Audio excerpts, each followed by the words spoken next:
Então vamos seguir, crianças. Paramos na parte que o cabrito cabritão grande está na ponte. Olha lá, ele já encontrou o ogro. Olha a cara dele enfrentando o ogro. E agora, hein? Ele é o último. Será que ele vai ser comido? Ou será que ele vai conseguir enfrentar o ogro? Nunca ninguém tinha conseguido passar, hein? Vamos ver como vai finalizar essa história. O ogro logo apareceu. Quem está fazendo patom, patom, patom na minha ponte? O cabrito cabritão grande. Eu vou te comer. Quero ver você conseguir. Olha, a resposta foi super diferente, não é? Ele enfrentou o ogro. Como será que ele vai tentar derrotar este ogro? Vamos lá. Olha lá a posição dele. Com os chifres? Hã? Parece. O ogro, furioso, começou a pular desesperadamente pela ponte.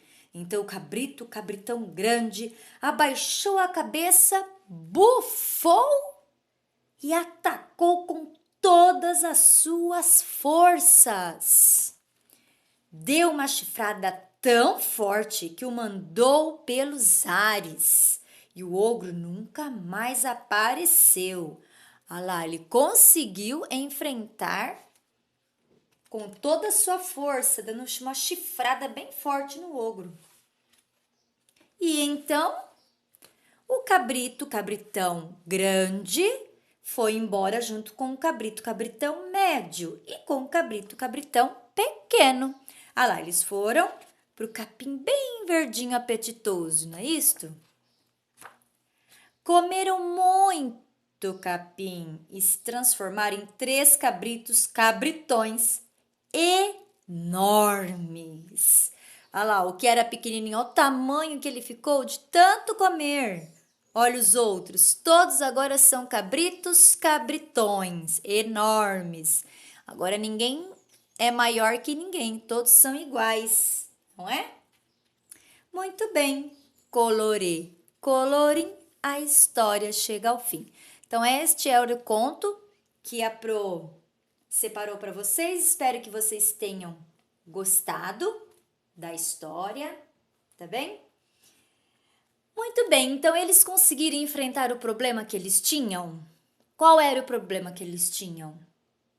Atravessar a ponte, que debaixo dela morava um ogro terrível, não é assim que descreve o ogro? Terrível, nunca ninguém tinha conseguido passar. E eles elaboraram o plano, não é? E assim eles tiveram sucesso pondo esse plano em ação. Muito bem, as personagens ali são os 3 cabritos e o ogro, não é? Muito bem, crianças. Então vamos lá, olha. O nosso foco, depois da leitura feita, será a pontuação, correto? Agora vocês pegam o caderno novamente, eu quero que vocês anotem o seguinte lá, ó. Nós vamos fazer uma pequena tabela com 2 colunas, tá? E o que é que nós vamos colocar de informação nesta tabela? Então, vocês vão fazer assim, ó. Peguem lá, né, o caderno. Escrevam primeiro pontuação, aí já passe um traço assim com a régua, com a ajuda da régua ficar retinho, tá?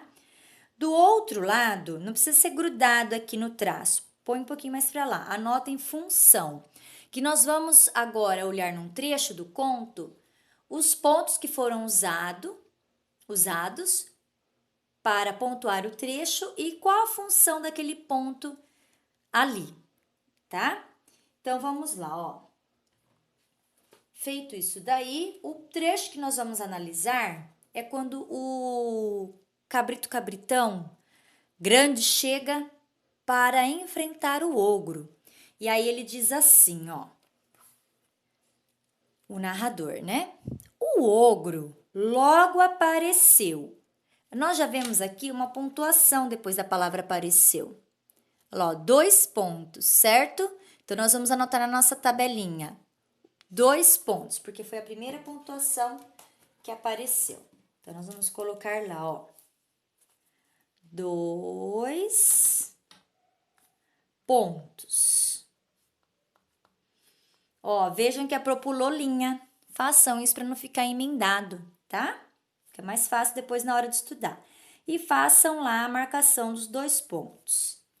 Nesse trecho aqui, os 2 pontos estão funcionando como? Qual é a função dos 2 pontos aqui no trecho? Logo apareceu. Olha o que acontece em seguida. Alguém está falando. Quem está fazendo patom, patom, patom na minha ponte? Então, se em seguida apareceu uma fala, então qual é a função desses 2 pontos? Anunciar a fala, tá? Os 2 pontos não marca fala. Quem marca a fala é o travessão. Ele anuncia, deixa claro para o leitor que alguém vai falar, tá? Então, ele anuncia para o leitor que haverá uma fala, tá bom? Então, vamos lá anotar. Qual é a função, então, dele, dos 2 pontos nesse trechinho? Anunciar a fala da personagem, né? Na sequência, então, nós temos o quê? Na linha de baixo, ó. O travessão, não é? Quem está fazendo patom, patom, patom na minha ponte? Ó, e um ponto de interrogação aqui. Então, o travessão aqui, ele marca fala e o ponto de interrogação marca pergunta. O ogro está perguntando, quem está passando na minha ponte? É uma pergunta, tá? Então, nós temos 2 pontos aí. Nós temos o travessão na sequência. Travessão, põe lá a marca do travessão. Então, o que o travessão fez nesse trecho? Ele marca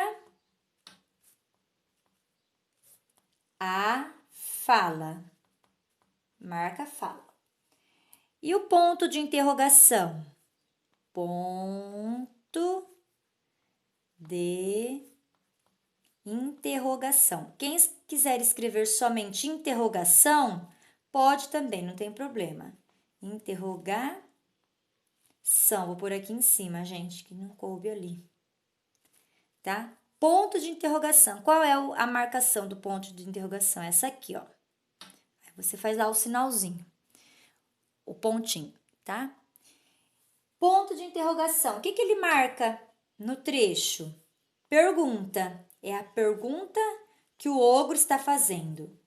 Quem está passando na minha ponte? Aí até muda a entonação que a gente faz, né?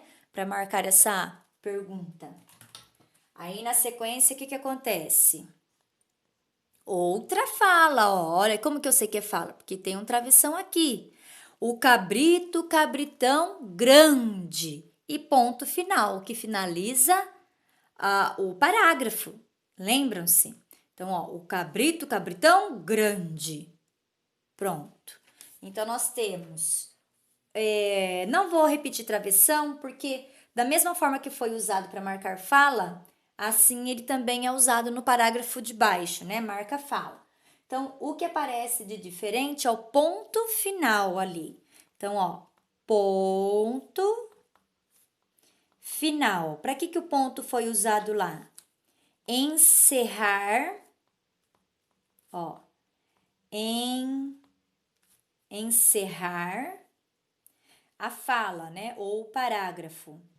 Então, eu vou por aqui, encerrar o parágrafo. Muito bem. E a gente tem mais travessões para baixo, que tem a mesma função, tá? Então, não vou marcar, porque os travessões que aparecem também têm a mesma função de marcar fala. E o que aparece de diferente? Eu vou te comer! Exclamação. Quero ver você conseguir! Exclamação de novo.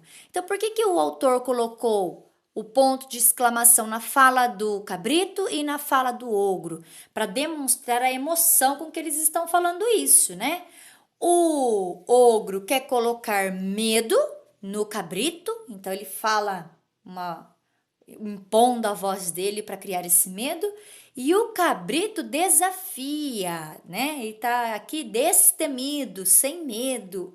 Então é por isso que o autor coloca os pontos de interrogação para expressar, né, essas emoções que eles estão sentindo, tá? Então aqui nós temos agora para finalizar a exclamação. Não precisa escrever ponto de exclamação. Vamos deixar só exclamação, tá? Exclamação. Qual que é a função dela ali? Expressar, mostrar, né? Expressar as emoções de quem? Das personagens que estão falando. Certo? Então, nesse trechinho, nós conseguimos observar o uso da pontuação na narrativa e como ela foi usada. Para que ela foi usada, né? Então, os 2 pontos para anunciar a fala, o travessão para marcar a fala, né? Marcar a fala, a interrogação para a pergunta, o ponto final para encerrar o parágrafo ou a fala, né? Ali no caso, e a exclamação para expressar as emoções, tá? Então, feita essa análise, nós vamos agora para um outro exercício que eu vou deixar para o outro vídeo, tá bom, crianças?